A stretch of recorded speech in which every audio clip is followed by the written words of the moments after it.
Praise the Lord. இந்த நல்ல வேளைக்காக ஆண்டவருக்கு நன்றி சொல்லுகிறேன். நம்முடைய கர்த்தர் உன்னதமானவரும் உயர்ந்த தேவனுமாயிருக்கிறார். அவருடைய நாமம் பரிசுத்தப்படுவதாக. நாம் தியானிக்கும்படியாக ஏசாயா தீர்க்கதரிசியின் புத்தகம் 4வது அதிகாரம் 4வது வசனம். சீயோனில் மீதியாயிருந்து எருசலேமில் தரித்திருந்து ஜீவனுக்கென்று பெயர் எழுதப்பட்டவன் எவனும் பரிசுத்தன் என்று சொல்லப்படுவான். இப்ப யார் பரிசுத்தன் என்று சொல்லப்படுவான் என்றால், சியோனில் நீதியாயிருந்து எருசலேமில் தரித்திருந்து ஜீவனுக்கென்று பெயர் எழுதப்பட்டவன் பரிசுத்தன் என்று சொல்லப்படுவான். நம்முடைய பெயர் ஜீவ புஸ்தகத்தில் இருக்கிறதா? ஏனென்றால் கடைசி நாட்கள்ல அந்த ஜீவ புஸ்தகத்தில் பெயர் எழுதப்படாதவன் அக்கினி கடலிலே தள்ளப்பட்டு விடுவான் என்று பார்க்கிறோம். ஆகவே ஜீவனுக்கென்று என்னுடைய பெயர் எழுதப்பட்டிருக்கிறதா, நித்திய ஜீவனுக்கென்று என்னுடைய பெயர் குறிக்கப்பட்டிருக்கிறதா என்கிறத நாம் கவனிக்க வேண்டும். ஒருவேளை அப்படி இல்லை என்றால் ரட்சிப்புக்கு அடுத்த காரியங்களை நாம் நிறைவேற்றி ஆண்டவருக்கு பிரியமாய் காணப்பட வேண்டியது அவசியமாய் இருக்கிறது. சியோனில் மீதியாயிருந்து எருசலேமிலே தரித்திருந்து ஜீவனுக்கென்று பெயர் எழுதப்பட்டவன் எவனும் பரிசுத்தன் என்று சொல்லப்படுவான் என்கிற வசனத்தின்படி நம்முடைய பெயர் ஜீவனுக்கென்று எழுதப்பட்டிருக்க வேண்டும். சங்கீதம் 34:9வது வசனத்துல படிக்கிறோம்,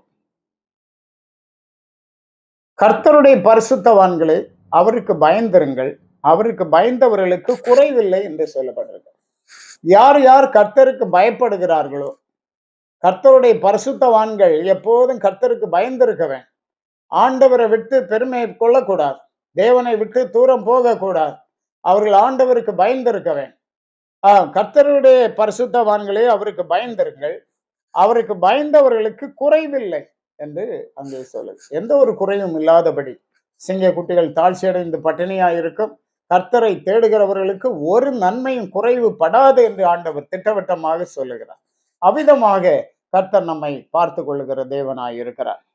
யூதாவிலே படிக்கிறோம் 15வது வசனம், தமக்கு விரோதமாய் அவபக்தியுள்ள பாவிகள் பேசின கடின வார்த்தைகள் எல்லாவற்றின் நிமித்தமும் அவர்களை கண்டிக்கிறதற்கும் ஆயிரமான தமது பரிசுத்தவான்களோடும் கூட கர்த்தர் வருகிறார் என்று முன்னறிவித்தான். ஆண்டவர் வரும்போது ஆயிரமான தன்னுடைய பரிசுத்தவான்களை கொண்டு வருவார் என்று பார்க்கிறோம். ஆகவே இந்த காலை வேளையில நான் பரிசுத்தவானாக இருக்க வேண்டும், நான் பரிசுத்தவாட்டியாக இருக்க வேண்டும் என்கிற ஒரு வாஞ்சை, என்கிற ஒரு ஜெபம் கர்த்தருடைய பிள்ளைகளாகி நமக்கு தேவை. அந்த வாஞ்சை ஜெபமும் நமக்கு இருக்கும்போது நிச்சயமாக கர்த்தர் உங்களையும் பரிசுத்தனாக்கி நிறுத்துவார் என்கிறதுல சந்தேகம் இல்லை. அப்படி வாஞ்சித்து கர்த்தருக்காய் காணப்படுவோம். ஆண்டவர் உங்களை ஆசீர்வதிப்பாரார். ஜெபிப்போம். ஒருவராய் பெரிய அதிசயங்களை செய்கிற பரிசுத்த பிதாவே நாங்கள் துதிக்கிறோம். இந்த நல்ல அருமையான காலை வேளைக்காக திரும்பவும் நன்றி சொல்லுகிறோம். உடைய சமூகத்துல வந்து கர்த்தாவே உம்மை குறித்து அறிந்து கொள்ள ஆண்டவர் எங்களுக்கு கிருபை தந்தீரப்பா. ஆம் ஆண்டவரே, ஸ்தோத்திரம் ஆண்டவரே. சியோனில் நீதியாயிருந்து எருசலேமில் தரித்திருந்து ஜீவனுக்கென்று பெயர் எழுதப்பட்டவன் எவனும் பரிசுத்தன் என்று சொல்லப்படுவான் என்று சொல்லப்பட்டபடி நாங்களும் அந்த பரிசுத்தவான்கள் லிஸ்ட்ல காணப்பட கிருபைதார். எங்களுடைய பெயர் ஜீவ புஸ்தகத்தில் இருக்கட்டும்.